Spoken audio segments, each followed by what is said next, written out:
रविवासरी गोष्ठी में आप सभी का स्वागत है। और पिछले 2 बारों से काफी समय के बाद इन गोष्ठियों का आयोजन हो रहा है।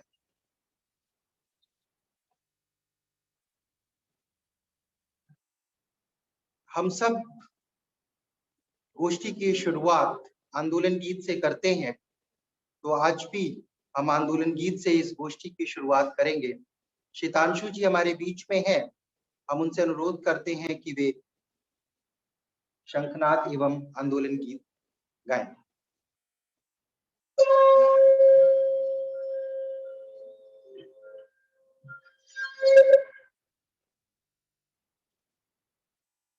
हमने तो सीखा नहीं है कायरों का भागना,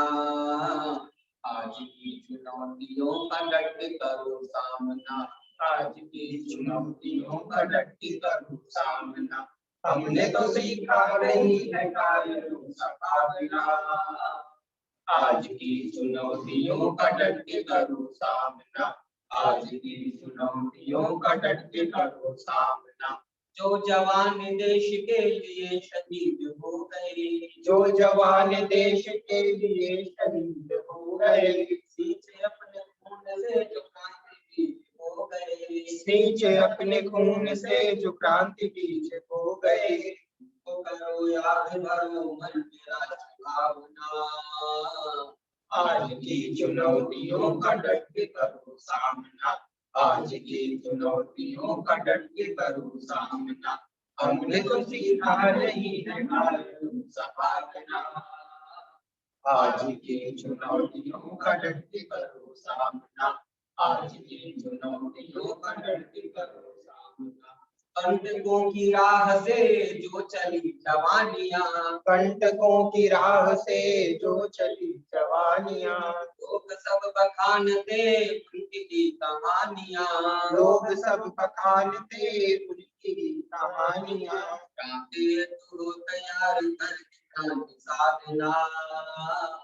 आज की चुनौतियों का डट के करो सामना, आज की चुनौतियों का डट के करो सामना। हमने तो सीखा नहीं है कायरों का भागना,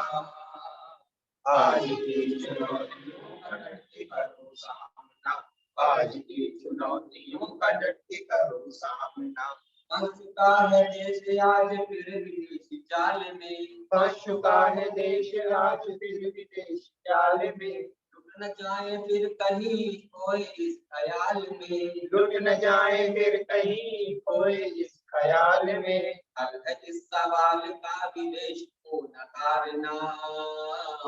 आज की चुनौतियों का डट के करो सामना, आज की चुनौतियों का डट के करो सामना। हमने तो सीखा नहीं है कायरों का भागना, आज की चुनौतियों का डट के करो सामना, आज की चुनौतियों का डट के करो सामना। बिक रहा है देश आज कर्ज के ब्याज में, बिक रहा है देश आज कर्ज के ब्याज में, हो रहा दिवालिया भ्रष्ट राज काज में, हो रहा दिवालिया भ्रष्ट राज काज में। खड़ा दे देश को है आज हमें थामना, आज की चुनौतियों का डट के करो सामना, आज की चुनौतियों का डट के करो सामना। हमने तो सीखा नहीं है कायरों का भागना, आज की चुनौतियों का डट के करो सामना, आज की चुनौतियों का डट के करो सामना। अर्ध क्षेत्र से गुलामी धीरे धीरे आ रही, अर्ध क्षेत्र से गुलामी धीरे धीरे आ रही, देश की स्वतंत्रता को खोखला बना रही, देश की स्वतंत्रता को खोखला बना रही, के अब स्वदेश को है साधना, आज की चुनौतियों का डट के करो सामना, आज की चुनौतियों का डट के करो सामना। हमने तो सीखा नहीं है कायरों का भागना, आज की चुनौतियों का डट के करो सामना, आज की चुनौतियों का डट के करो सामना।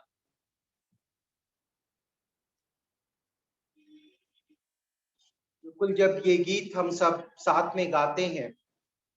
तो चारों तरफ व्याप्त चुनौतियां भी हम सबके सामने आ जाती हैं। लगता है कि बहुत सारी चुनौतियां हैं और हम सबको उसका डट कर के सामना करने की जरूरत है। उसके लिए आंदोलन की भी जरूरत है। तो संगोष्ठी की शुरुआत में अगर किसी के पास आंदोलन संबंधी कुछ समाचार हों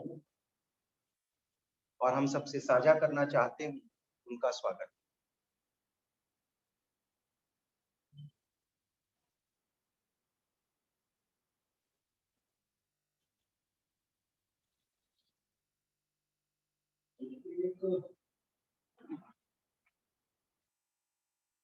दो हजार बीस में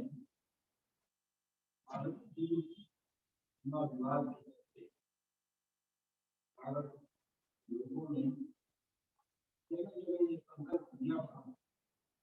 3 सालों का बहिष्कार। जो अभी आंकड़े आए हैं जिसके साथ भारत का जन्म काफी मामूली गिरावट चल रही है, लेकिन उससे भी बड़ी चिंता की बात यह है कि चीन की जो बड़ी बड़ी इंफ्रास्ट्रक्चर कंपनियां हैं उनको भारत सरकार टीके दे रही है। अभी दूसरी चीज है आंध्र प्रदेश में, वहां पर चीन की इंफ्रास्ट्रक्चर कंपनी CRRR को ये मेट्रो ट्रेनों के लिए कोच बनाने का कारखाना खोलने की अनुमति भारत सरकार आंध्र प्रदेश की सरकार निजी घरों में मिल सकती और भी कई जगह दिए जा रहे हैं। स्थिति में जो कि विशेष आर्थिक क्षेत्र वहां पर एक कहानी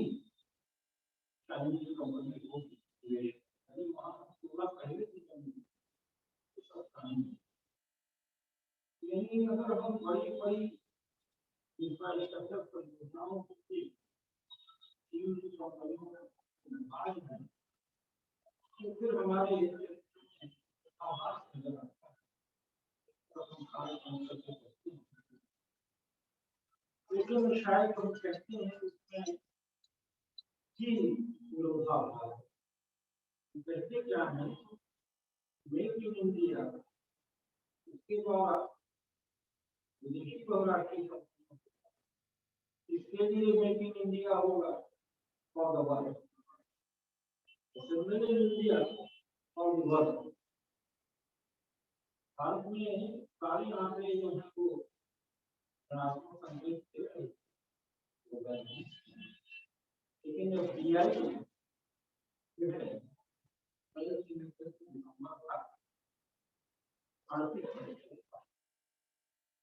यही बीआई की कमी 2020 के आखिरी तारीख में जो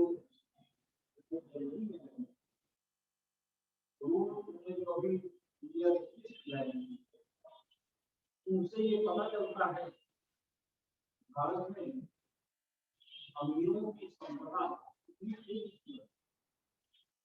90 करोड़ रुपए घंटे की रफ्तार से लॉकडाउन पीरियड में एक हमारी संपदा है बहुत बड़ी। मुकेश अंबानी की संपदा की जो बढ़ोतरी हुई उसके बारे में आंकड़ा है। मुकेश अंबानी की रिलायंस इंडस्ट्री लिमिटेड में एक कर्मचारी काम करते हैं सबकी साल भर की सैलरी केवल 4 दिन में जो उनकी इसमें से भीषण गैर लोगों के सामने रोजगार और संख्या बढ़ रही कभी बढ़ रही है।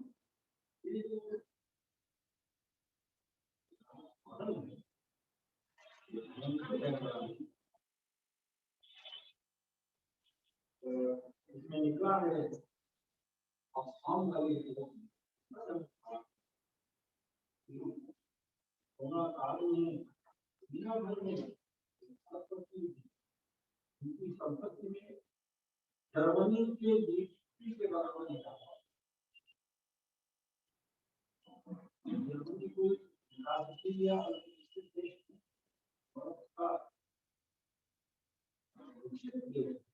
उसकी जीडीपी के बराबर उनकी संपत्ति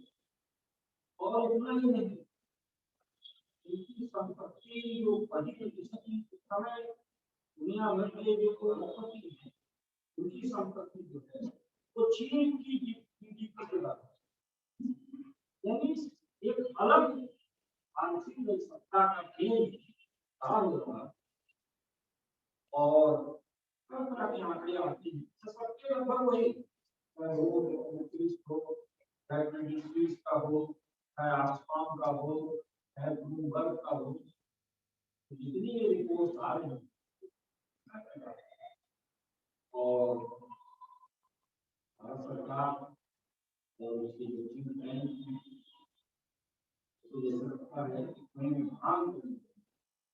एफडीआई देश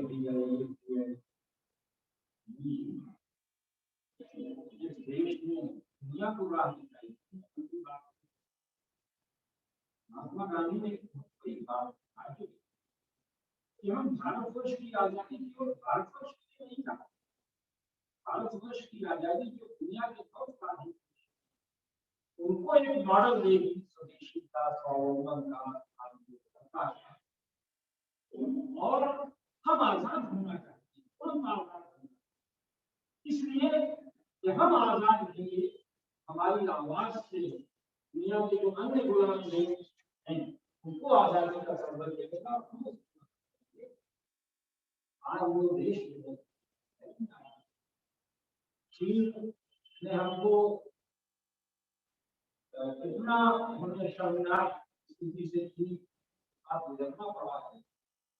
और चीन की कंपनियों को क्या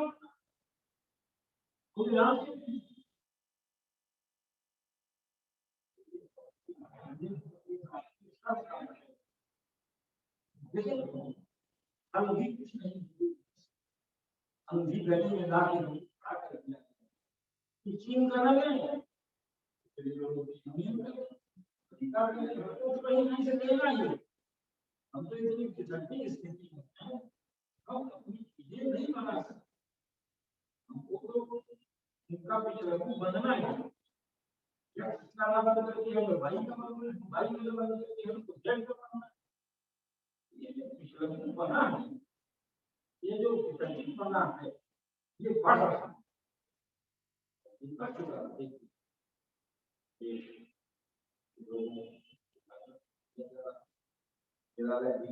एक लाइन हम लोग आगे लगाते हैं चारों विदेशी का राजनीति की कमी चारों के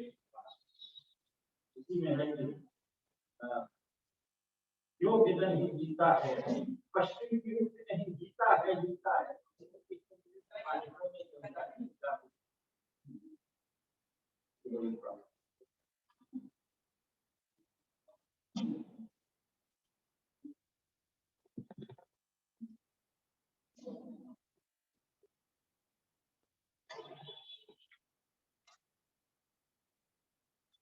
बिल्कुल, जिस तरीके से आनंदी जी ने बात समाप्त भी की और आज का विषय भी है निराला,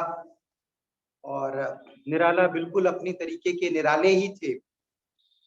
एक नई सोच थी उनकी, कविताएं उनका साहित्य हम सबको एक नवीन ऊर्जा से भर देता था। और निराला जी पर ही बात करने के लिए हम सबके बीच में हम सबके साथी हैं, चिंतक हैं, समाजकर्मी हैं, साहित्यकार हैं, श्री आनंद मालवीय जी। बिल्कुल कि पर्यावरण को लेकर के तो लोग सिर्फ बातें करते हैं और आनंद मालवीय जी उसको जमीन पर उतारने का काम करते हैं।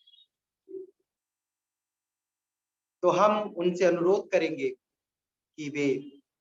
अपनी बातों को हमसे साझा करें। आदरणीय त्रिपाठी जी, अम्मा जी, आदरणीय बच्ची और मित्रों, दरअसल जब से मैंने मौखिक रूप से होश संभाला है, तो मेरी मातृभाषा हिंदी, जिसको कुछ लोग राष्ट्रभाषा भी कहना, राष्ट्रभाषा है कि नहीं, मेरी मातृभाषा हिंदी जो काफी बड़े अंचल की काफी बड़ी संख्या में लोगों की मातृभाषा है, उसकी अस्मिता के रूप में पढ़े लिखों के बीच में या कम पढ़े लिखे लोगों के बीच दो लोग आते हैं जो हिंदी के नाम से गद्य में प्रेमचंद और कविता में निराला, क्योंकि निराला जी ने गद्य भी बहुत लिखा है और बड़ा प्रबुद्ध लिखा है, और हिंदी में कुछ ही लोग हैं, बहुत कम लोग हैं जिनकी सिर्फ साहित्य से, साहित्य साधना से, साहित्य की सेवा में ही जिनका, प्रेमचंद का नाम आधा आता है कि आदि से सरकारी सेवा में बिताई, लेकिन निराला जी तो पूरे समय, पूरी जिंदगी हिंदी के लेखन से ही उन्होंने जीविका भी, और वो की बड़े परेशानी में रहते थे, लेकिन तमाम प्रकाशकों की लापरवाही ठगी के बावजूद ये हम नहीं कह सकते कि उनको अपर्याप्त होता था। इस वजह से निराला जी एक पहचान हिंदी थी, तो प्रेमचंद और निराला, और इन दोनों का नाम हिंदी के पुनर्जागरण के साथ हुआ है, और हिंदी का पुनर्जागरण जब मैं कहता हूँ तो उसमें हमारा स्वतंत्रता आंदोलन, जिसको मैं राष्ट्रीय आंदोलन, तो स्वतंत्रता आंदोलन के सारे मूल इन दोनों की रचनाओं में पर्याप्त हैं, और निराला जी और प्रेमचंद दोनों की शायद साहित्यिक श्रेष्ठता, उनकी गुणवत्ता के बारे में मैं पर्याप्त कम से कम उसके कलात्मक पक्ष पर, लेकिन जो वैचारिक पक्ष है वो इन दोनों का इतना पर्याप्त है कि न केवल ये लोग एक, हम कह सकते हैं कि राष्ट्रीय आंदोलन के अलंबरदार, लेकिन केवल अलंबरदार नहीं, ये लोग उसके आगे के भी राह दिखाने हैं। और एक बार नामवर जी ने तो गोष्ठी में कहा था कि प्रेमचंद केवल स्वतंत्रता आंदोलन के चंद बार नहीं, वो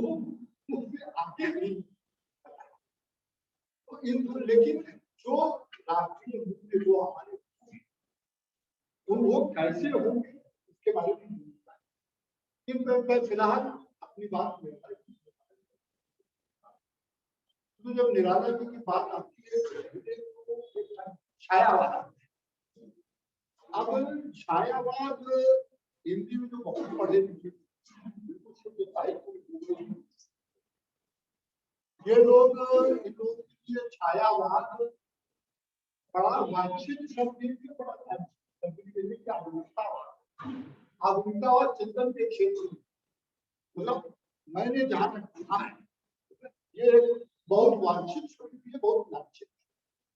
तो छायावाद भी कभी कभी एक अवांछनीय प्रवृत्ति का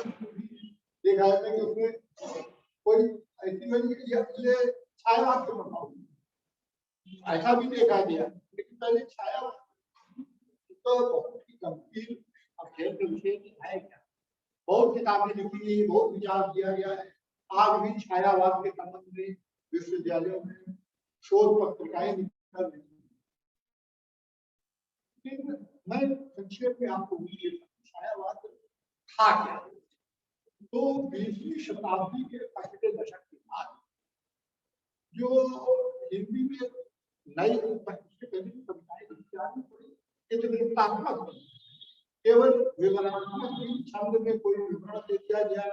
सुंदर प्रकृति का वर्णन कर दिया गया, किसी के गुणों का वर्णन कर दिया गया, इसको चिकित्सा। छायावाद में कथन और तथ्य दोनों में संबंध। हिंदू पत्रिका में प्रसाद जी ने लिखा था कि हमें ऐसी कविता चाहिए तो दीवाना बना दे, तो पागल बना दे। तो उसमें उनका कहने का मतलब ये था कि कविता में नयापन तथ्य के साथ। तो उस वजह से छायावाद में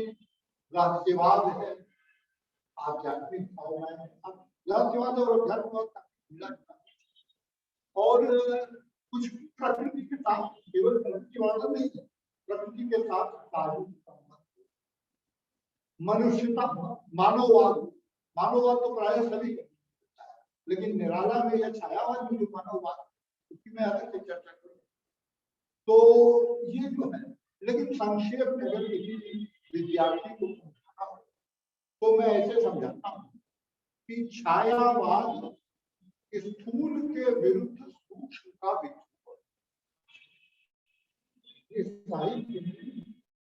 सूक्ष्मता से कोई बात, ये तो सारी बातें करते हुए मिश्र जी के सामने कर रहा हूँ, जिसको शिवानक कर रहा हूँ तो सूक्ष्म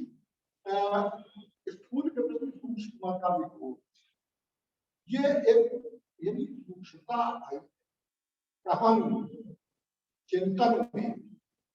कि, और निराला खासतौर से एक तो वो विविध मिलती है कि हिंदी के, मुझे जहां समझ है कि हिंदी के किसी भी कवि इतनी विविधता नहीं मिलती विषय की, भाषा की और शैली। विषय पहले विषय भी देखिए कि वो आध्यात्मिक भी है। और कोई अजूबा बात नहीं है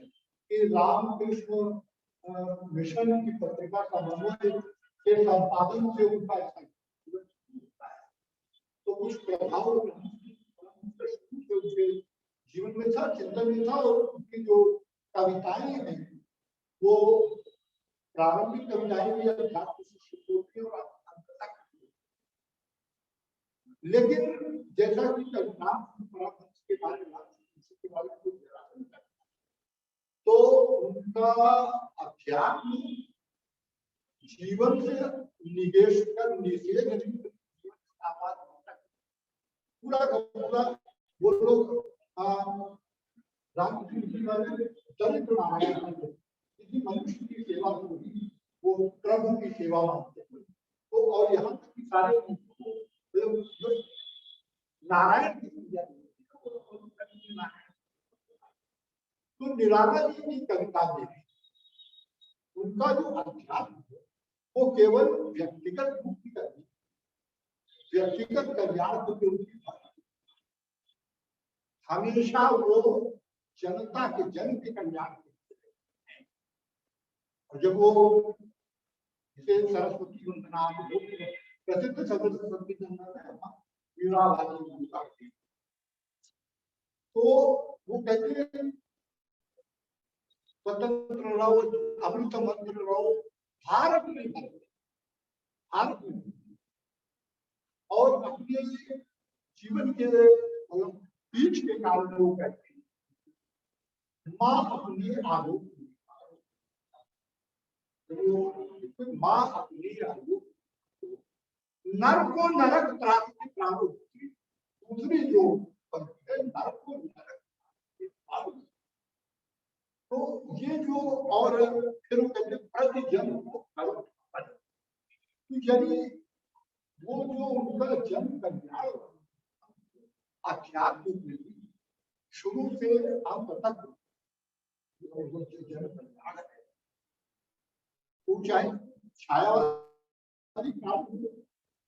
और चाहे वो बाद में प्रगतिवादी या यथार्थवादी कविताएं और विचार, तो जनता के प्रति जो उनका अनुराग है, जो राग है, वो शुद्ध है। ये छायावाद में कुछ लोग मजाक करते हैं कि छायावाद मतलब कि अगर प्रसाद जी ने शुरू किया को छोड़ दीजिए तो बाकी तीनों के लेकिन इसमें थोड़ा सा वो है कि निराला जी जब इलाहाबाद उसमें आए जिस काल में वो तो छायावाद उत्तर का 36 के बाद मजाक की ही बात है। तो निराला जी का छायावाद से जब उसके बाद फिर उनके काव्य में अलग अलग प्रयोग होते हैं। वो देखिए कविता के आखिर निराला जी कोई एक शैली नहीं है, कोई एक भाषा नहीं है और कोई एक विषय नहीं। विषय के स्तर पर जब वो आते हैं इलाहाबाद में जाते हैं तो ज्यादा उनका यथार्थवादी लेखन होता है और वो भिक्षुक पे कविता लिखते हैं। उनको तोड़ती हुई पत्थर तोड़ती हुई मजबूती कविता का विषय रखती है और वो जो तोड़ती है वो लगता है कि जैसे आंखों से ही कवि से संवाद कर रही है और फिर अंत में उस कविता का होता है वो बोलती मानो मैं तोड़ती वह पत्थर को मैं तोड़ती से लगता है कि उसका सीधा संवाद हो गया। ये जो मतलब आम जनता के प्रति उनका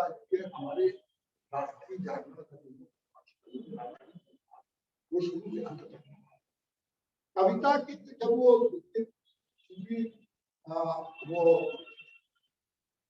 साहित्य से जीविका भी होगी तो साहित्य में बहुत बढ़िया और गद्य में भी उन्होंने जैसे महाराणा प्रताप की जीवनी मिली और ऐसा बहुत कुछ है जिसको ऐसा लगता है कि निराला जी जो अंधराष्ट्रवाद है उससे भी प्रभावित है और जो मुगल काल अकबर के बारे में जो बाकी वो लोग जो दूसरे लोग वो बाकी ऐसा लग सकता है कि निराला सामुदायिक हिंदुत्व के साथ। लेकिन ये प्रारंभिक लिखे कब लिखा होगा 25-26 साल की लेकिन उनकी जो दृष्टि थी वो निर्मल दृष्टि और इस संबंध में उनका कोई सामुदायिक भेदभाव नहीं था और जब उनका अध्ययन बहुत हुआ थोड़ी सी परिपक्वता आई होगी उनके चिंतन में तो जब वो माधुरी के संपादकीय विभाग तो बहुत कुछ उन्होंने लिखा था। उसमें 2 दिन मैं खास तौर पर उल्लेख करना चाहूँगा। एक तो जब रूस में आर्थिक नियोजन शुरू हुआ तो काफी गंभीर संपादकीय माधुरी मिले और माधुरी में भी उन्होंने एक लेख लिखा था कि हिंदू और मुस्लिम कवियों का भाव का विचार यानी उनको समझने की आवश्यकता कि हिंदू मुस्लिम एकता के लिए ये भी दर्ज कि उनके कवियों का भाव सामने दिखता है और गांधी का बहुत प्रचलित शेर मैं था अंत उसका ये होता है कि बोया उसको ना होता मैं तो क्या पहला विषय मुझको याद है। तो ये मतलब उनको गालिब के शेर वो सीधे वेदांत के दर्शन कि हमारा जो वेदांत का दर्शन है वो किस तरह से गालिब किया करता है। तो ये जो है अब गालिब से ठीक 100 साल बाद हुए हैं 19वीं सदी 18वीं सदी के अंत में गालिब पैदा हुई और 19वीं सदी के अंत में निराला जी तो वो गालिब के काव्य वो वेदांत देखते ये हमारे प्रभाव है जो उसके निराला तो ये उनका एक जो चिंतन का पक्ष में और बहुत कुछ उनको प्रन्यास लिखा है और उनके सारी कहानी भी वो तत्कालीन समस्याएं तरह से आती है जो हमारे जैसे प्रेमचंद यादव, प्रेमचंद का कहानी दूसरा है, निराला का दूसरा है, भाषा शैली दूसरी है, लेकिन तथ्य करीब करीब वही आता है। वो समाज की जो नीतियां हैं और निराला ने भी कहीं किया, प्रेमचंद ने परिस्थिति का निराला जी ने बड़े तीखे रूप में भी जाता है और उसकी अपनी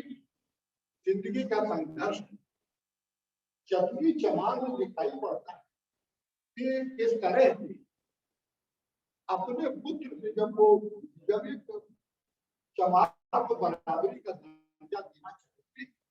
उनके गांव का जो बिल्कुल छोटा मोटा उसके साथ जब निराला जी संपर्क में आते हैं उसको बराबरी का दर्जा देना चाहिए और उसके पुत्र को पढ़ने के लिए प्रेरित करते हैं तो निराला जी का हमने जो कि जाहिर बात है ब्राह्मण वो प्रभु उनकी आत्मा को शांति दे, वो मेरे विद्यालय में टीचर भी थे जैसे मैं पढ़ता था पंडित रामकृष्ण जी से बराबर होती थी, लेकिन जब मैं निराला जी के चितुरी चमार बालक कैसे वो तो ये उनका घरेलू समझ और निराला जी ठाकुर के आदमी स्वरूप, लेकिन एक बड़े परिवार के मुखिया और परिवार का कितना क्या ये उनकी चिट्ठी पत्री मिलेगी तो जब वो रामकृष्ण को जब करते थे या इलाहाबाद मनी ऑर्डर भेजते थे और उसमें निर्देश देते थे ये मेरे दिमाग में भी इसको कर लेना और इसके लिए आगे मैं पैसे भी दूंगा। तो ये उस समय की बात जब ये पारिवारिक और इसके बाद तो कुछ खक्कड़पन का कुछ ऐसा प्रभाव भी था या कुछ ऐसे, तो ये उनका एक पारिवारिक संघर्ष के साथ साथ वैचारिक अपनी दृढ़ता के लिए अपने पुत्र से संघर्ष दरिद्रता के साथ संघर्ष करते हुए साहित्य साधना कर रहे थे। तो ये डॉक्टर रामविलास शर्मा ने एक किताब लिखी निराला की साहित्य साधना, 3 भागों में। तो एक भाग उनकी चिट्ठी पत्री है और पहले भाग में केवल जीवन किस तरह से उनका जो जीवन संघर्ष तो पहले तो ये कैसे और ये उनका जो दुख है जिंदगी का जो तो वही कविता की शुरुआत करते हैं जो जीवन कथा रही क्या कहूँ आज जो अब कैसे हालत में दुख करते शुरू से अंत तक दुख में है। एक 3 वर्ष का बालक अपनी माँ को उनकी माँ जब 3 वर्ष के थे और पिता के करीब करीब अत्याचार शासन में उनको रहना और इसकी वजह से कुछ स्वभाव के चाहे प्रतिक्रिया में चाहे कुछ विरोधी उनके पिता के व्यवहार ने बना दिया, माँ का व्यवहार प्यार उन्होंने देखा नहीं था और हरी जवानी में तो वो विधुर हो गए 4-6 साल की बीमारी और एक विषयांतर मैं आपको बता देना कि बड़ी विचित्र बात है कि पैदाइश को इलाहाबाद में है और सबका वैवाहिक पंडित अमरनाथ शाह वो भी 4 साल के वैवाहिक जीवन में विधुर हो गए थे और पूरी जिंदगी विधुरता बिताई। निराला जी करीब हैं और फिराक साहब उनका वैवाहिक जीवन दूसरे तरीका कर रहा है, लेकिन वो और एक पंडित क्षेत्रीय चंद्र चट्टोपाध्याय उनका भी वैवाहिक विवाह हुआ था लेकिन उनकी माँ इतनी अत्याचारी थी उनकी पत्नी के प्रति कि जब तक उनकी माँ जीवित रही चट्टोपाध्याय थे। तो ये विचित्र जो है 1896-97 के लोगों के मुझे 3-4 लोगों में ये संयोग हो सकता है। मतलब मैं जब मैंने चारों की हिंदी पढ़ी तो मुझे ये अचानक ये कुदरत का ये भी कोई खेल होता है। तो बहरहाल मैं निराला की बात में तो दुख ही जीवन की कथा नहीं, दुख ही जीवन की मतलब माँ के वियोग, माँ को उन्होंने देखा नहीं, भरी जवानी पत्नी का वियोग हुआ और अध्ययन की शुरुआत में विवाहित कन्या की और सरोजा अपनी साहित्यिक संघर्ष, दरिद्रता और जो सामाजिक तो प्रथाएं थी उनको जो उन्होंने करीब से देखा, लेकिन फिर भी कमाल की बात ये है उस दुख को उन्होंने कविता में केवल दुख ही नहीं, जितना उनकी कविता में दुख है उतना ही उल्लास है। वसंत की कविताएं तो आई उनके जीवन में उल्लास है। तो जितनी कविताओं में जितनी विविधता निराला की कविताओं में उतना मुझे हिंदी कविताओं बादल प्रकृति पर जब लिखते हैं बादल प्रकृति में सबसे ज्यादा बादल को मिलता है। 6 कविताएं जो बादल नाग पर और उनमें एक कविता बादल नाग पर बादल को विद्रोह क्रांति का प्रतीक बना दिया गया है। आय निर्बंध के माया मय आनंद परसो विप्लव के नव जन्म, वो साफ साफ विप्लव के नव और फिर कहते विप्लव रोमियो छोटे ये भी ध्यान कि विप्लव रोमियो छोटे ही है, छोटा अंत्य है जो आखिरी पायदान है वो मन में हमेशा है। तो एक पंडित विश्वनाथ त्रिपाठी हिंदी के बहुत अच्छे एक बार उनसे बात होती देखो आप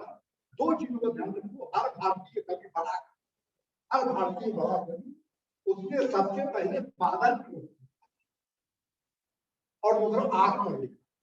अब आंख पर तो नहीं बता सकता है, लेकिन बादल पर जितने भी भारत के बड़े सब में बादल तो और बादल के क्रांति का प्रतीक को मानते हैं। तो ये जो है और बहुत सी जो बादल पर लिखा वसंत पर लिखा तो कहने को भी इतना उनके जीवन में विशाल है, लेकिन कविता में केवल विशाल उल्लास में और ये उनकी उल्लास में प्रवृत्ति ही है जिसके कारण वो वसंत पंचमी को अपना जन्मदिन मान लेते। वसंत पंचमी आपको जन्मदिन नहीं था या हो सकता है जिस वर्ष वो पैदा हुए वो साल वसंत पंचमी ही रहा हो, लेकिन इसमें ऐतिहासिक साक्ष्य का मतलब नहीं है। लेकिन उन्होंने माना और दुनिया को मनवा दी कि वसंत पंचमी वो ये उनके उल्लास में अध्यात्म उनका है, लेकिन अंत तक जनता के साथ केवल वो अपनी मुक्ति की बात नहीं और इस तरह तो जनता के पक्ष में है। तो ये जो है उनकी भाषा पर बहुत कुछ लिखा गया है, उस पर मैं भी केवल कविता के रंग जो है जैसे कि बिना छंद की कविताओं की तो शुरुआत ही निराला ने की है और उसके बाद तमाम दूसरे कवियों ने रास्ता पा लिया और लगता है कि जिसे आसान रास्ता हो गया कि बिना छंद के भी कविता लिखी जा उसके तो निराला, लेकिन निराला जिन्होंने गीत भी लिखा और गजल भी लिखा। निराला के पहले भी और बाद में भी गजल लिखी जाती थी, लेकिन निराला की जो गजल की उसके बाद दुष्यंत कुमार और अगर गोडवी और ये परंपरा हो गई, लेकिन पहले बड़े कवि दूसरे लोग बड़े समालोचक रामविलास जी जैसे लोग कहते हैं कि निराला को अपनी ऊर्जा नहीं बर्बाद करनी चाहिए, गजल लिखना है। लेकिन कभी जो है निराला जी प्राय प्रयोग के लिए भी लिखा और फिर वो किनारा वो हमसे किए जा रहे हैं दिखाने को दर्शन के मेरे पिताजी ने गजल को गाया तो पूरी गजल और गीत का भी तो पिताजी मेरे को सारे आकर को संगीत में बाधा था, तो ये उनका प्रयोग था भाषाओं में भी। जब वो एकदम से जहाँ वो तमस्तूर्य जैसे शुद्ध संस्कृत के शब्द एक नया समाज गढ़ते हैं, संस्कृत निष्ठ प्रयोग करते हैं, भारत जय विजय करे, तो ये लगता है। लेकिन आज शुद्ध सक्षम शब्द में नहीं, लेकिन जब वही भाषा की तो भाषा के स्तर पर भी वो निरंतर प्रयोग करते हैं। ये कुछ बातें हैं, मैं विधिवत तैयार नहीं हो पार्टी जी का आदेश हुआ थोड़ा सा दोहरा दिया जाए, तो ज्यादा तो मौका नहीं मिला। मैं अपनी बात दो तीन कविताएं देना चाहिए। एक यही कि जिसे प्रतिजन को सफल करो नहीं, ये गीत है। प्रतिजन को करो सफल, जीर्ण हुए जो योग जीवन में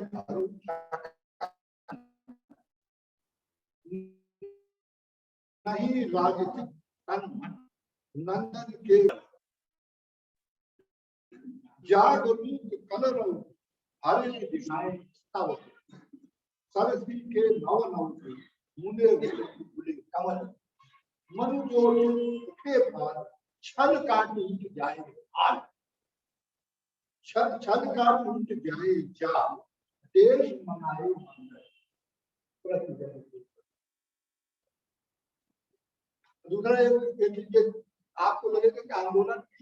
जैसे ये कम्युनिस्ट पार्टियों का ये ऐसा है,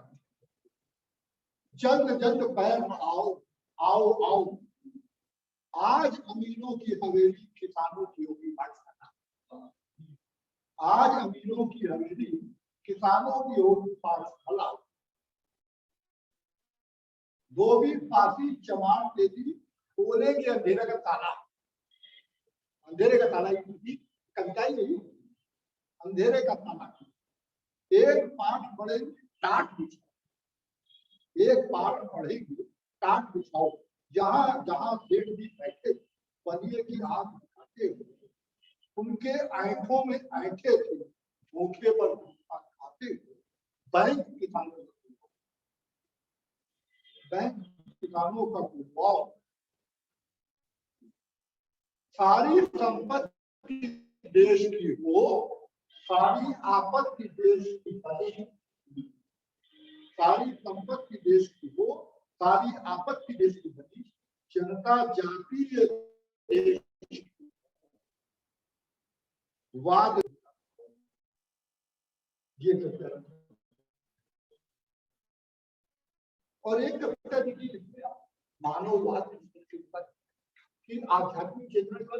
मानववाद, मानववाद मानववाद की किसी धारणा मनुष्य प्रकृति की सबसे अच्छी संरचना है और वो उनका विकास हुआ है, और किसी वो ईश्वर से भी मतलब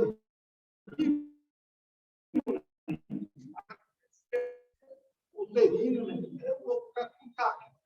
अंतिम पंक्तियों में वो पूरी चर्चा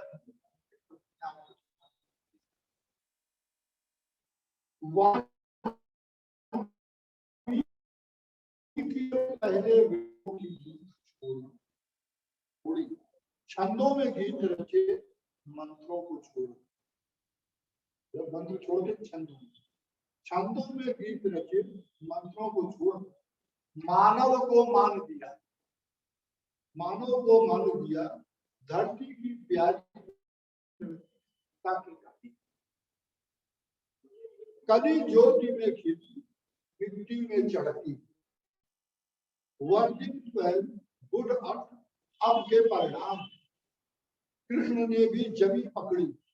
इंद्र की पूजा की जगह गोवर्धन को पूजा, इंद्र की पूजा की जगह गोवर्धन को पूजाया। मानवों को, गायों को और बैलों को मान दिया, मानवों को, गायों को और बैलों को मान दिया। हल का बलदेव हथियार,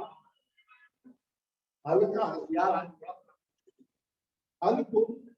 बलदेव ने हथियार बनाया, कंधे पर डाले, खेती हरी भरी हुई, यहाँ तक पहुंचते अभी दुनिया नहीं है। ये जो है जो निराला जी की विभिन्न जो विविधता है उसको भी दर्शान, इतना ही उसको फिलहाल नहीं के लिए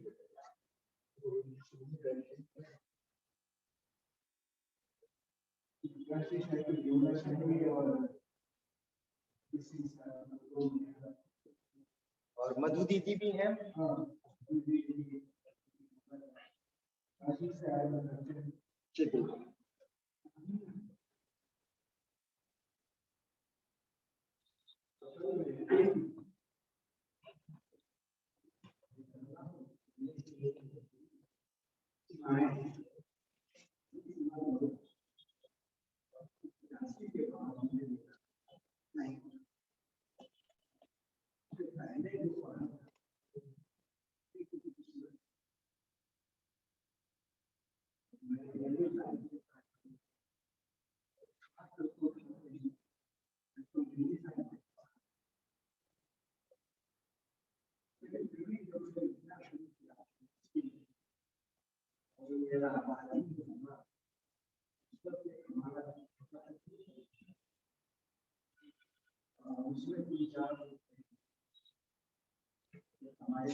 मैं कैसे किस तरह की अच्छा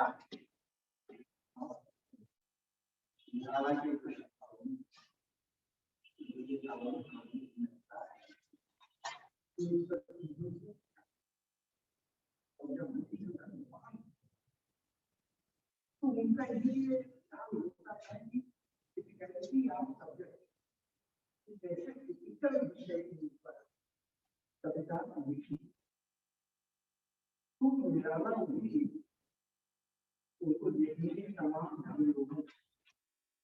और उसमें ये हम 3 लोगों का अपना है तो दूसरे छायावाद वाली बात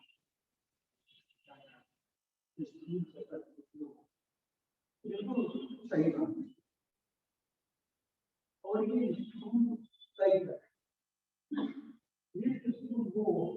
क्योंकि जब ऐसा पहले थोड़ा साथ मैत्री और विनोद जिस तरह की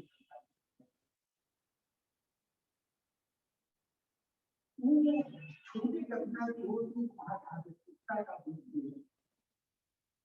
जीवन के प्रयास निराला और उतने विस्तार में नहीं दिखता है छोटे में काफी बात तो उस विस्तार के विरुद्ध ये दूसरी स्थूलता के जो था ये था आजादी की लड़ाई के दौरान अधिकार में भी अपना देखा ये लगता था कि कुछ महामानव कोई बड़ा कुछ ऐसा महत्वपूर्ण काम है जिससे जो सामान्य दूर हो गए आजादी की लड़ाई और प्राप्त हो गया। गांधी भी छायावाद छायावाद का भी जिस दौर में गांधी विकसित हुआ है और उसकी कई पद्धतियां उसकी सबसे बड़ी पद्धति मुझे शंकर प्रसाद वो मनु के रूप में महामानव का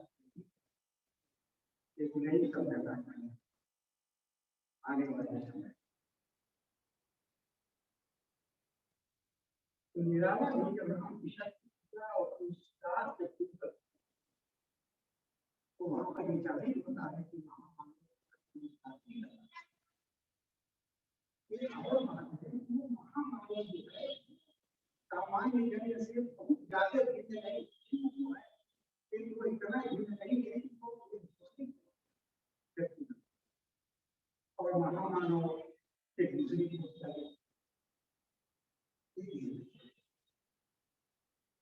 मानसिक क्षमता जो है छायावाद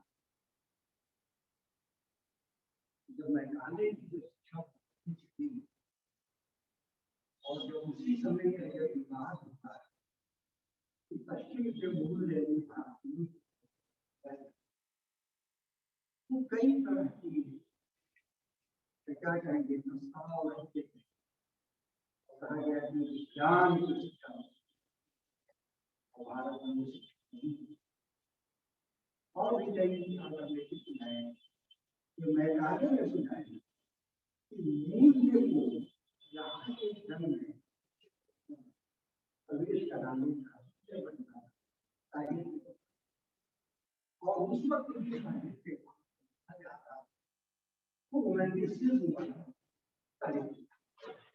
और उसके कई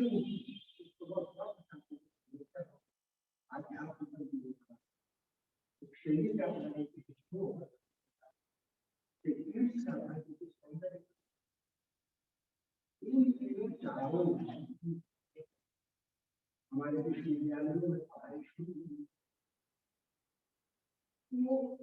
शुरू में ही तो देखते हैं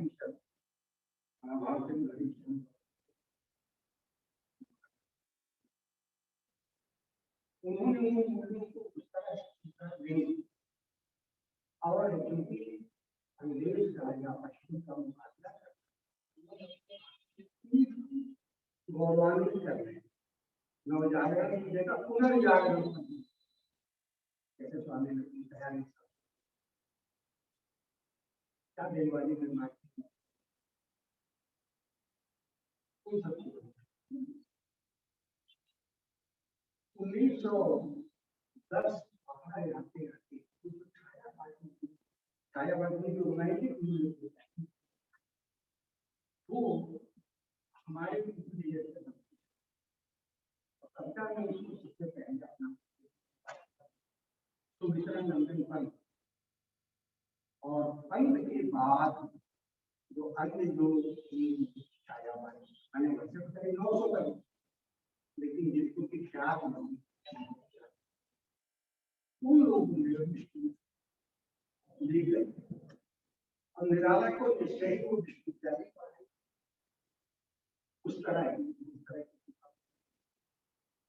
शादी भी नहीं यही कारण है कि अंत मोटिवेशन होने के बावजूद विकास मान्यता के उस शिक्षा तक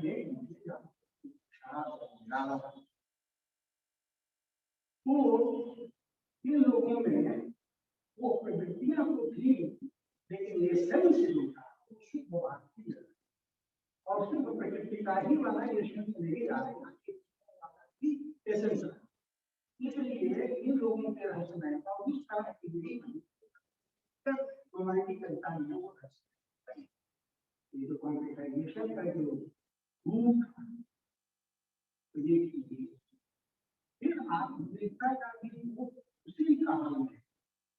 आज रामचंद्र शुक्ल में जब तक कि महाकाव्यों को केंद्र में रख काम करता है और रस के भी सिद्धांत और उसी का जो ऐसे विकास हुआ है जो सिद्धांत उसके ऊपर ही नजर रखी और मुझे आश्चर्य होता है कि सोचे जिसकी की किताब अभी अंग्रेजी में उपलब्ध नहीं तो सौंदर्य के बारे में उनकी मान्यता है उसको देखिएगा कि रामचंद्र शुक्ल कैसे संगीत बनाते हैं विश्वविद्यालय में होने के नाते और वहां से उन्होंने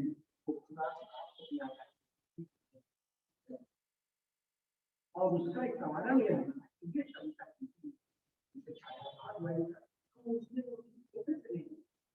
भारतीय परिदृश्य से भी और जो पश्चिम वाला जो विकास वगैरह के जो देश उसमें इसीलिए उन्होंने थोड़ा सा नेग्लेक्ट किया छायावादी कविता तो ये भी निराला में या भूमिका वाला करते क्या है याद है जब मुक्ति मालवी साहब छायावाद विश्वविद्यालय में हमें मुक्ति मालवी नहीं पढ़ाया था मुझे याद है जुलाई का दिन था विश्वविद्यालय का पहला क्लास अटेंड किया वो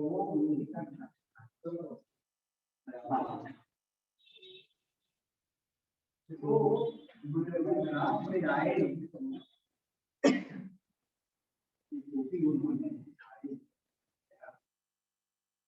उन्होंने कहा कि भाई तुम लोगों ने हिंदी में तुम लोगों ने ऑर्गेनाइजेशन कितने लोग जाना तो लगभग सभी लोगों ने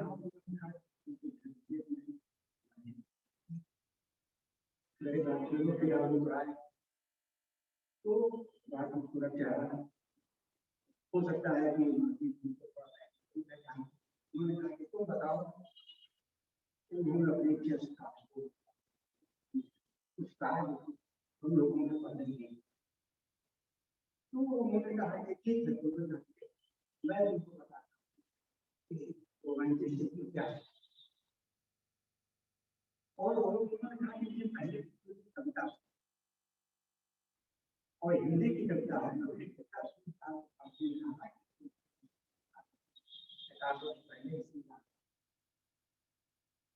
तो उन्होंने वही कविता सुनाई विजय बन नहीं और पूरा उन्होंने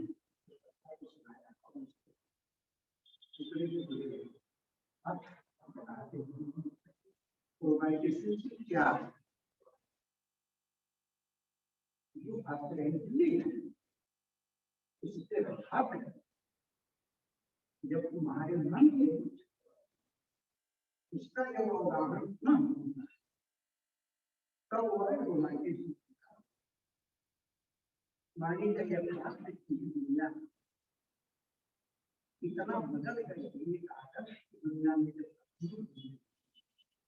तब रोमांटिसिज्म बनता है इसके बाद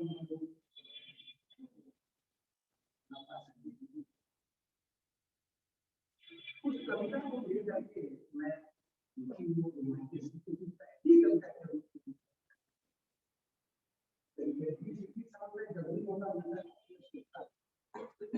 और उसका आपको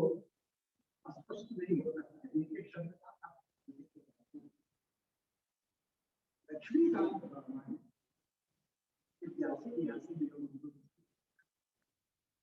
उन्होंने कहा कि छाया वो सबसे आधुनिक निराश है और क्यों उनसे मैं उस कविता के बारे में पूछी मैंने पहले पूछी और भी और उसमें उन्होंने बताया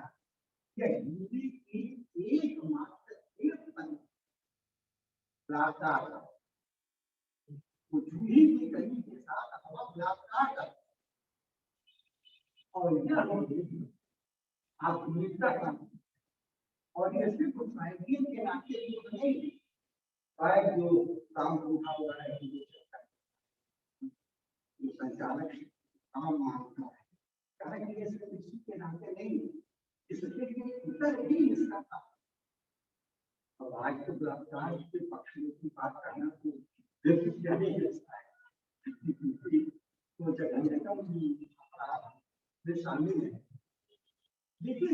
उसका भी ये अपना सुंदर है। हो सकता है कि उसमें अप्रत्यक्ष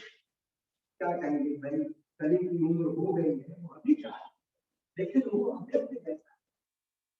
लेकिन हवा जो है तो उससे जो बनने वाला उसको नहीं। लक्ष्मीकांत वर्मा ने ही बताया कि वो आधुनिक इसका एक दूसरा भी उन्होंने बताया कि जो सर्वोच्च स्मृति जो उनकी करता है वो व्यक्ति के ऊपर है, लेकिन ऐसे बन रहे हैं वहां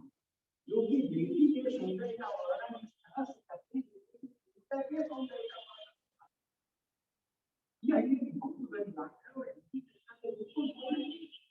इसके पहले हम किसी था और बाद में भी शायद ये बात में जो है तो बात करी देखी किया है पर्याप्त बड़े होंगे जो अभी तो है तो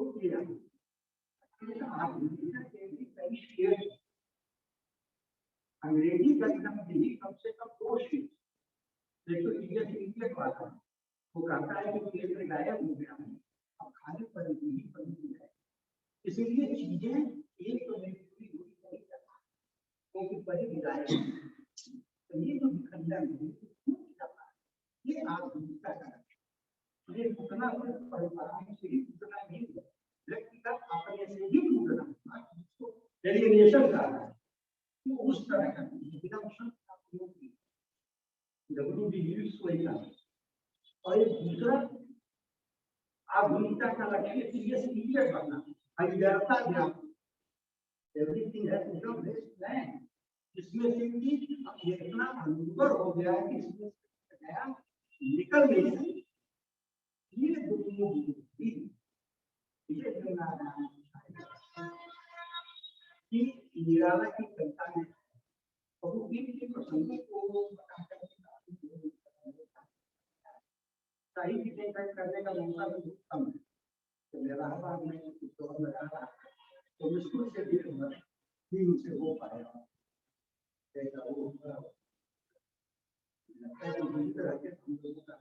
मैंने हमारी पीढ़ी का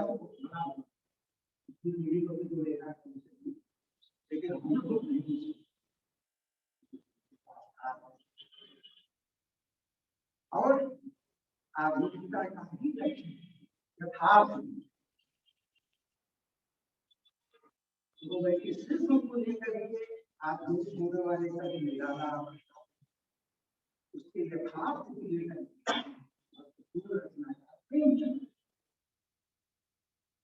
और जैसा कि उन्होंने बताया कि प्रेमचंद इस तरह से निराला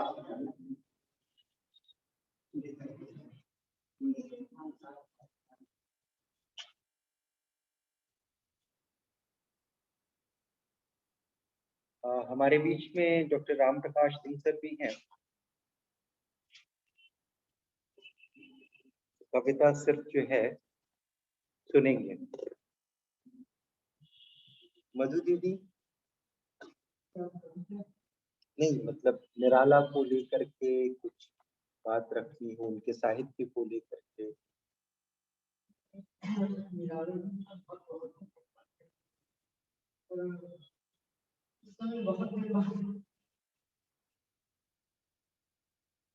ये मुझे जरूर लगा है, यहाँ बहुत अच्छे साहित्यकार हैं और सब, मैं तो कोई बहुत छोटे की रचनाएं लिखे हैं, पर मैं निराला को प्रेमचंद जी की बचपन से ही पढ़ती आई और इसलिए भक्ति में उनकी रचनाओं की यथार्थ से जुड़ी, यथार्थ था उसका उनका एक, और जंग में नहीं उन्होंने बहुत अच्छी तरीके से प्रभु ऐसा लगता है प्रेमचंद की रचनाओं पढ़ी से अपने से जुड़ी, उन्होंने समाज के हर उसका दिया है, पर बड़ा यथार्थ में उन्होंने इसका वर्णन किया। और मैं तो बहुत साहित्यकार की बहुत इच्छा साहब की रचना है। मैंने जब लिखना शुरू किया उस बीच में भी करीब 80-85 का दौर था, 90 तक के बीच में, जिसमें उत्तर प्रदेश में बहुत घटनाएं हो रही थी, लड़कियों की आत्महत्या हो गई थी विवाह के बाद। उसके बहुत सारे रीजन थे, जो दैनिक था, पता नहीं क्या रीजन थे, परिवार में बहुत लड़कियां, उस समय का रिकॉर्ड है ये। उस बीच में जितनी यहाँ शादीशुदा लड़कियों ने आत्महत्याएं की थी, उसको मैंने कई बार लिखा था। मेरी पहली कविता का शीर्षक था मैं आग से डरती। उसमें मैंने एक लाइन दी थी कि मैं जब भी लग्न मंडप में किसी को चार फेरे लेते हुए या घूमते हुए देखती हूँ तो मुझे उसके दुपट्टे में हमें याद नहीं आ रही कविता की अपनी। मैं कुछ आग की रक्तों को घेरा हुआ देखती हूँ, मुझे जो उस समय घटना घटती है मेरे दिमाग में। तो मुझे ऐसा लगा कि साहित्यकार का जन्म होता है वो एक्चुअल में उन स्थितियों में ही होता है जो स्थितियां उसकी चारों तरफ होती हैं, वही असली साहित्यकार होता है। जैसे जब डॉक्टर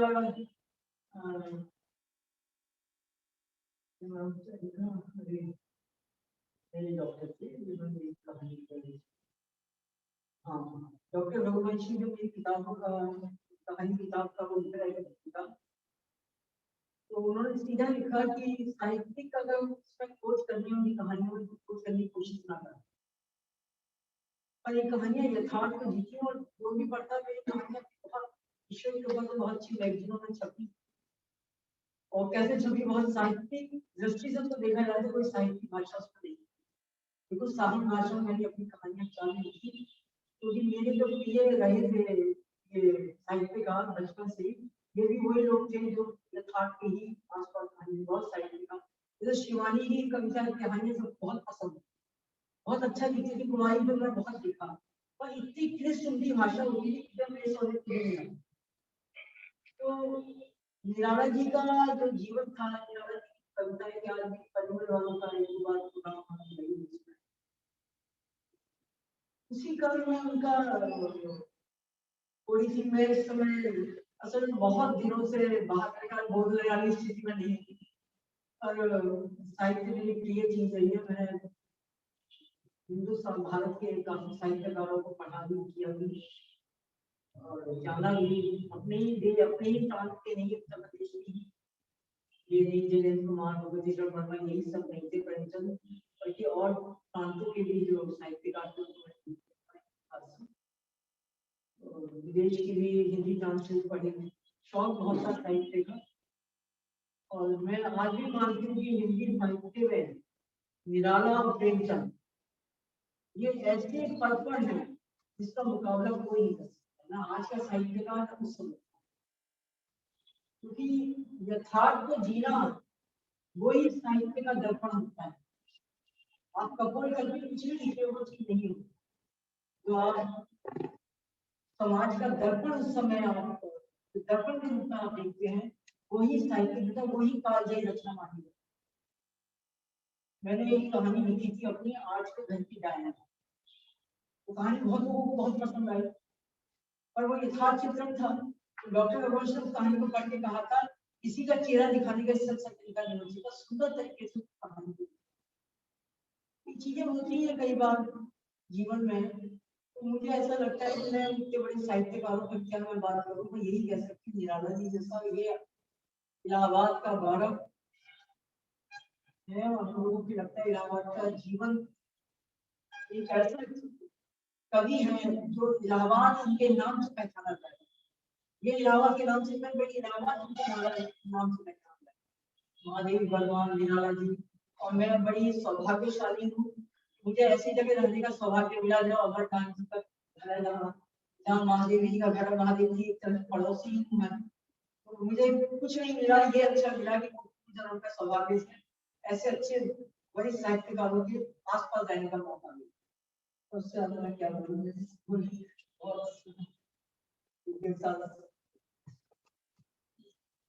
ठीक है। और किसी को कुछ कहना है, टिप्पणियां हो, कुछ सवाल हो?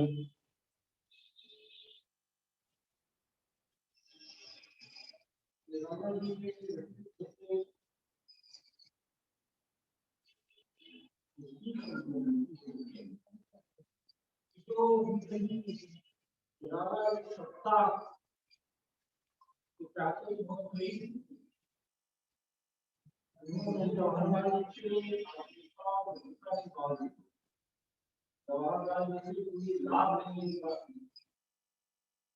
दूसरा वो ऐसे भाषा के सवाल को लेकर तो महात्मा गांधी से जुड़े गांधी जी ने दूसरा टिप्पणी की जिसमें कोई गुना सहयोग है तो गांधी जी के पास गांधी जी ने उनको बताया का प्रसाद को आपको पढ़ा है आपने इनको पढ़ा है गांधी जी ने कहा नहीं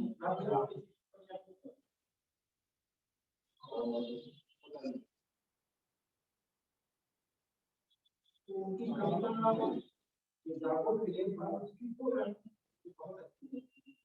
शेरों की मानने में आया है जागो शेरों की मान में सियार की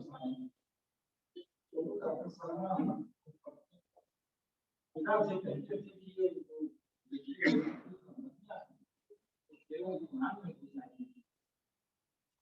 सियार संघर्ष की कहीं मुझे स्वराज के बारे में आदेश होता है तो मैं जलालाबादी की पंक्तियों को जरूर करता हूँ तो सरस्वती वंदना है नवलख नवलख आलक्ष्मी नवलख नवलख के जो विकट नवलख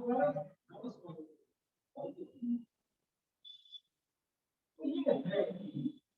नए नर्म में नए विजन में और ये नए पर्व नए स्वरूप ये कामना सरस्वती से करना और प्रिय स्वतंत्र रव अमृत मन से नव भारत में धरती आज अनुभव के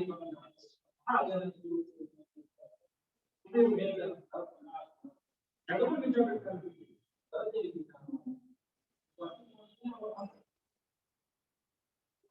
वो दूसरा निराला जी जैसा अखड़ रचना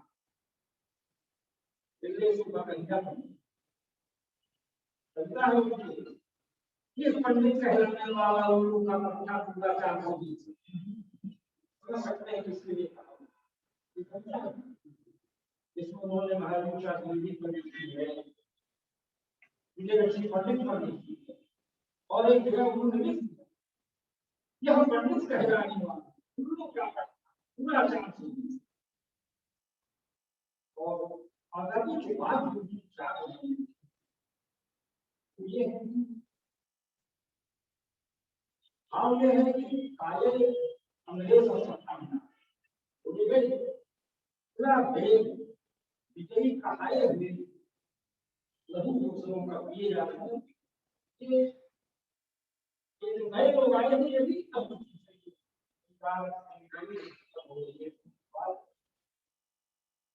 तो निराला हमारी चेतना है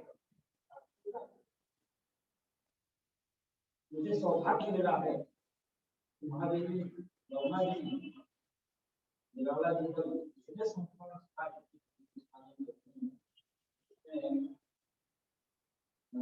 माधवी जी ने निराला जी के गीत महादेवी जी ने इस तरह का वर्णन किया हमें नहीं तुम्हें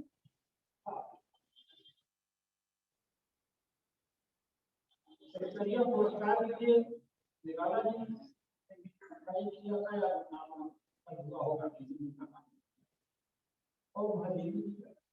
पुरस्कार महादेवी निराला जी इतने खुश कि महादेवी जी को उठा करके वो अशोक नगर वाला घर है उस आंगन में लगे ना महादेवी महादेवी जी जिस पर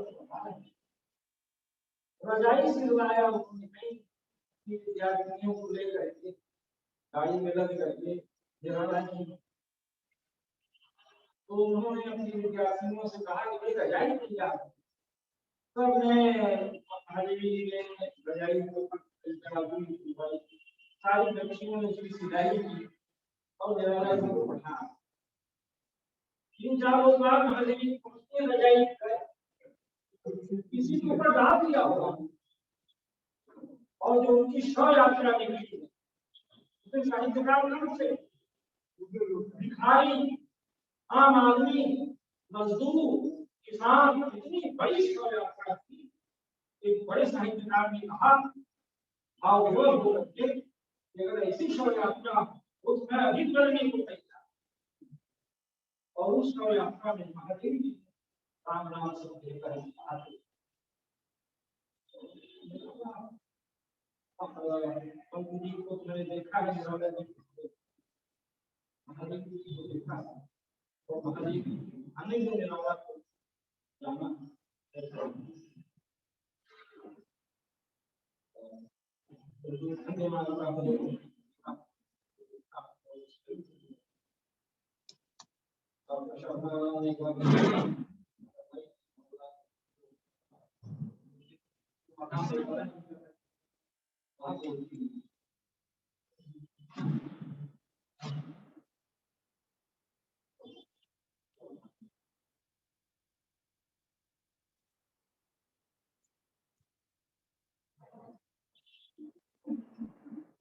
और किसी की कुछ टिप्पणियां हो?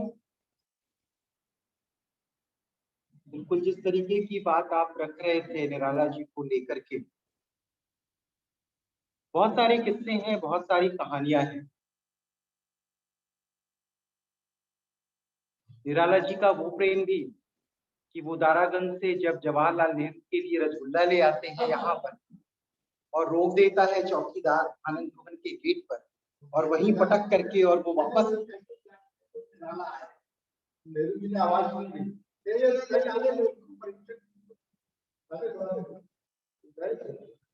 तो उस तरीके की भी स्थितियां रही हैं और हम सब अनुयायी बनने का काम करते हैं और चीजें सीखते हैं, लेकिन निराला तो स्वयं से भी प्रभावित नहीं। निराला अपनी तरीके के बिल्कुल निराला था। बहुत सारी चर्चाएं हुई निराला को लेकर के, निराला के कवित्व को लेकर के, निराला के साहित्य को लेकर के। निराला जैसा विरला ही महाभारत लेखन कर सकता था और जिस तरीके का वर्णन उन्होंने महाभारत में किया है बिल्कुल पढ़ने योग्य है। और जब कविताओं की बात आप कर रहे थे खास तौर पर, तो जो थोड़ा बहुत हमें भी लगता है कि चाहे वो राम की शक्ति पूजा हो और जब वहां पर देखें और उसको अगर हम पढ़ें तो एक अलग ही राम के दर्शन होते और किस तरीके से आम आदमी की तरह जब वो खंजर लेकर के बात करते हैं और कहते हैं कि माँ मुझे जो है बचपन में राजीव नयन कहा करती थी और लो नील कमल तो नहीं है, मैं इसी को अर्पित करता हूँ, तो हमारा रोम रोम जो है द्रवित हो उठता। और जिसकी बात आप सरोज स्मृति में भी कर रहे हैं, चाहे सरोज स्मृति की बात की जाए, चाहे राम की शक्ति पूजा की बात की जाए और चाहे वह तोड़ती पत्थर की बात की जाए, और जो सबसे पहली कविता हमने पढ़ी थी निराला की वो दीन, उसकी बात की जाए, सबके केंद्रीय भाव में कहीं ना कहीं करुणा का समावेश दिखाई पड़ता है और वो हमको व्यक्तियों से जोड़ता है। करुणा ही है जो हम सबको एक साथ जोड़ने का प्रयास करती है, जोड़ती है। इसीलिए शायद हम निराला को जन कवि भी कहते हैं। और आध्यात्मिकता तो बिल्कुल जैसा आपने कहा उनके पुट में ही थी। और एक चीज कहना चाहूंगा कि जब आप कह रहे थे कि जितने भी बड़े कवि हुए हैं उन्होंने बादल पर लिखा है, क्रांति की बात की है, बिल्कुल बड़े कवि बादल पर ही लिखेंगे क्रांति की बात, क्योंकि गर्जना भी जरूरी है और गर्जना के बाद जब बादल बरसते हैं तो उससे जो हरियाली होती है वो जीवन के लिए बहुत आवश्यक है, जो बदलाव होता है वो जीवन के लिए बहुत आवश्यक है। तो निराला इतने हैं कि उनके संस्मरण सुनाए जा सकते हैं और उन पर लंबी बात की जा सकती है। और निराला संग्राम के कवि हैं। तो आइए हम सब इस संगोष्ठी का की समाप्ति जो है आंदोलन गीत से ही करते हैं। जी बिल्कुल, स्वागत। बहुत सी बातें निराला के बारे में कही गई। यहाँ तक मेरा मानना है कि शिव और शंकर और तीनों का संबंध में शायद किसी भी साहित्यकार को नहीं, इसको एक धन का लोभ न हो, यश पाने का लोभ समाज में स्थापित होने का लोभ। ऐसा मैंने निराला जी को ही आया कि उनको किसी भी बात का संतान की भी वो नहीं थी, धन की भी वो नहीं था, और यश के प्रति भी उनकी कोई आस्था। और मैं तो इतना कहूंगा कि अंत्योदय की बात राजनीति में की जाए, आज एकात्मवाद की बात की जाए, लेकिन सचमुच पिछले हुए लोगों की बात निराला जी ने करता तो उनकी भी पर इसे मैंने जाना जिसके हाथों से सड़कें बन गई है, महल बन रहा है, ताजमहल बन रहा है, उसका निर्माण करने वाले की किस तरह से उपेक्षा होती है इसकी चर्चा होती है। दूसरी बात होती है, एक उपन्यास मैंने बड़ी अच्छी है। हमारे शास्त्रों में सौंदर्य की बात की गई है और यहाँ तक कि उसकी उपेक्षा की भी बात की गई है, लेकिन निराला जी ने चर्चा की है सुंदर को सभी आगे देखते, इसलिए कुमार ने भी निरुपमा में इस सौंदर्य को देखा, इसकी ओर आकर्षित किया, लेकिन सौंदर्य के प्रति आसक्त हो जाना, अपने को भूल जाना, इसकी चर्चा निराला जी ने की। उसको देखिए और उसको संसार और समाज के निर्माण अपने को स्थापित करने में लगाइए। आज इस तरह से साहित्यकार बहुत से पुरस्कार मिलता है, ताकत मिलता है, लेकिन वह पुरस्कार उनके तक किसी नहीं करता। हमने किसी भी ऐसे साहित्यकार या व्यक्ति को नहीं पाया जो गांधी की बात होगी, उन्होंने अपने धन का प्रयोग जो है समाज के लिए किया, वो तो ऑर्डर गांधी थे, जो कोई भी जो है चाहता था निजी था के पास यहाँ तक प्राणी मानव कुत्ते और अन्य लोगों को खाना तो शायद ऐसे व्यक्तित्व ऐसा स्वरूप जो है साहित्यकार के इतिहास मिलते और मानव व्यक्तित्व के पुत्र से प्राचीन करके वो बताते थे कि पिताजी ने हमने कुछ देख दिया है, कुछ देने का प्रयास भी नहीं, जबकि सारी संपत्ति किताब रखते सारा जगह संतान के स्वरूप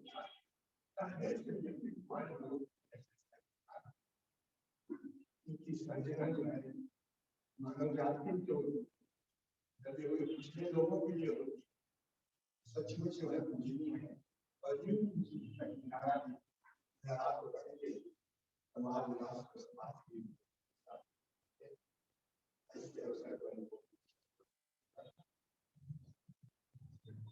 थोड़ा सा की आवश्यकता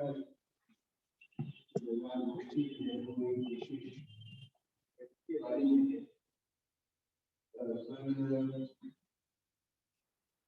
गोष्ठी वो आजादी बचाओ आंदोलन से जुड़ी हुई है। ये प्रश्न जो है हो सकता है कि हम जो है साहित्य गोष्ठी कर रहे हैं या संबंध में कुछ सुधार से भी है, आजादी से भी है। नए बच्चे जो आए हैं विशेष रूप से मुझे लगा कि शायद इस तरफ में आपका ध्यान बातें बातें सुनी, इससे निराला का जीवन दर्शन तो था ही, उस जीवन दर्शन से जो है आप प्रश्न जो है वो निकलते हैं, महत्वपूर्ण है। स्मरण कीजिए कि जब इस गोष्ठी का आरंभ हुआ था तो आनंदी जी ने आपका ध्यान आकर्षित किया था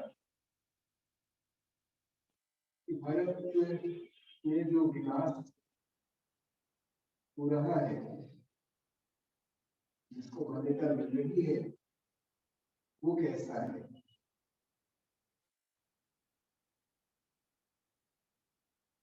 आपको शायद स्मरण होगा, उन्होंने अंबानी जी के बारे में बात बताया था। यदि घंटे जो है उनकी कितने करोड़ की, 90 करोड़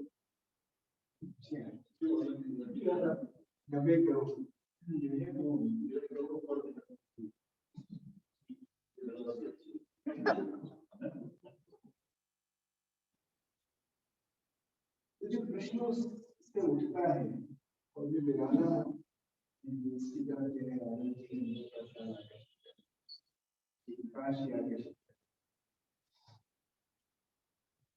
वो ये है कि कहीं न कहीं पर जो स्थूल है उसके उस तरफ जाने का जब तक प्रयास नहीं है, तब तक वो विकास नहीं होगा। कहीं न कहीं पर उस विकास से विनाश ही होगा। जिस नव की तरफ जो है आप ध्यान आकर्षित कर रहे हैं, तो प्रश्न जो आज उठना चाहिए निराला को सुनने के बाद, हर साहित्यकार का साहित्यकार है, तो वो स्वप्न दृष्टा होते हैं, चाहे वो प्रेमचंद हो चाहे निराला हो। अगर वो स्वप्न दृष्टा न हो तो वो कहानी नहीं लिखेंगे, कविता नहीं लिखेंगे, कुछ रचना नहीं करेंगे। रचना करने वाला वही होता है जो स्वप्न दृष्टा होता है, कोई और भ्रष्टाचार हो ही नहीं सकता। और यहाँ पर मुझे लगता है कि आप विचार करें कि जिस तरह के नए विकास की हमने बात की, नए विकास का मॉडल वो जैसा मैं कह रहा था कि वो जिस स्कूल की बात की जा रही है उसका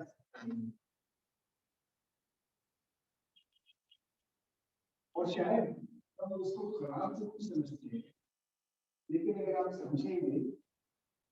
तो शायद आपको समझ में आएगा कि स्कूल को एक स्थान पर रखिए और उसको अध्यात्म से लाइए। एनालिटिकल प्रोसेस अगर होती है जिसमें कि स्कूल और अध्यात्म दोनों ही जुड़ते हैं, तो उससे एक नई रचना निकल सकती है, कुछ नया निकल सकता है। और वो रचना ऐसी होगी जिसमें जिसकी तरफ आप ध्यान देना है, करुणा का कोई स्थान होगा, क्योंकि करुणा आधारित जो संबंध बनेंगे वो संबंध केवल ऐसे लोगों से नहीं बनेंगे जो कि कभी पिछले हैं और उनको कोई पूछता नहीं, वो उनसे भी बनेंगे जो आप जैसे मानव नहीं है। तो वसंत जो है इसलिए महत्वपूर्ण होगा क्योंकि आप प्रकृति से हो।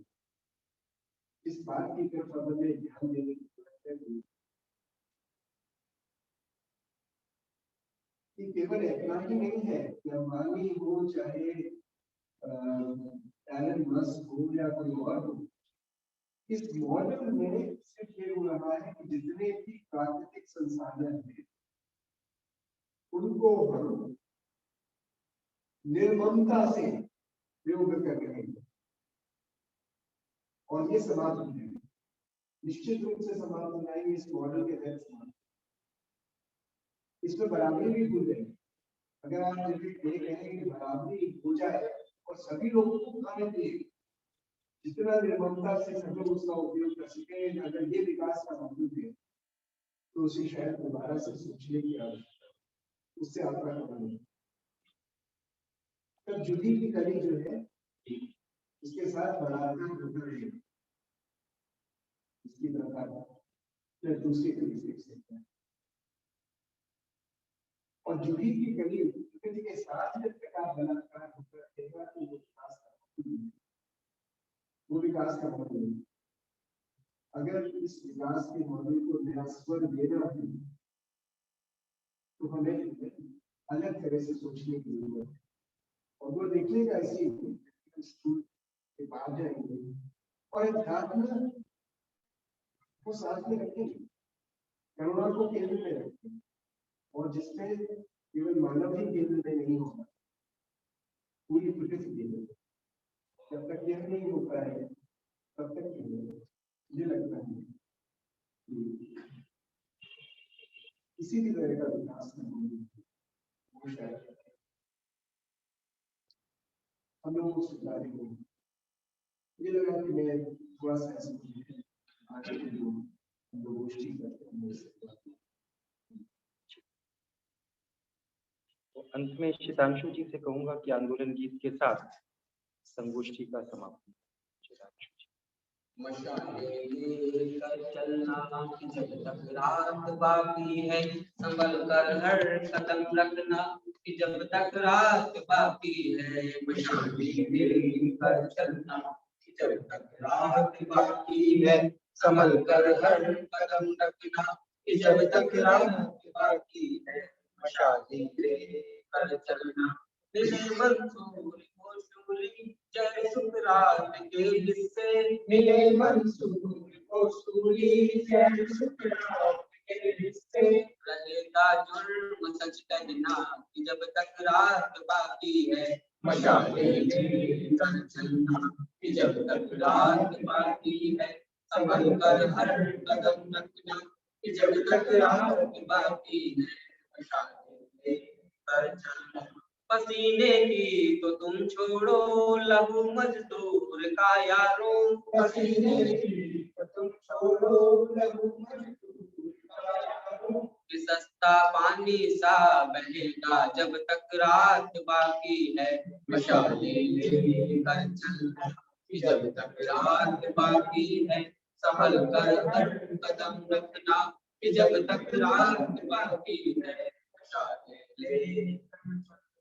तेरे मस्तक पे होगा हर पल विद्रोह का निशान, तेरे मस्तक पे होगा हर पल विद्रोह का निशान। नहीं ये जोश कम होगा कि जब तक रात बाकी है। मशाले लेकर चलना कि जब तक रात बाकी है, संभल कर हर कदम रखना कि जब तक रात बाकी है। मशाले लेकर चलना अंधेरों की अदालत में क्या फरियाद का फायदा, अंधेरों की अदालत में क्या फरियाद का फायदा। कर संग्राम है साथी कि जब तक रात बाकी है। मशाले लेकर चलना कि जब तक रात बाकी है, संभल कर हर कदम रखना कि जब तक रात बाकी है। मशाले लेकर चलना।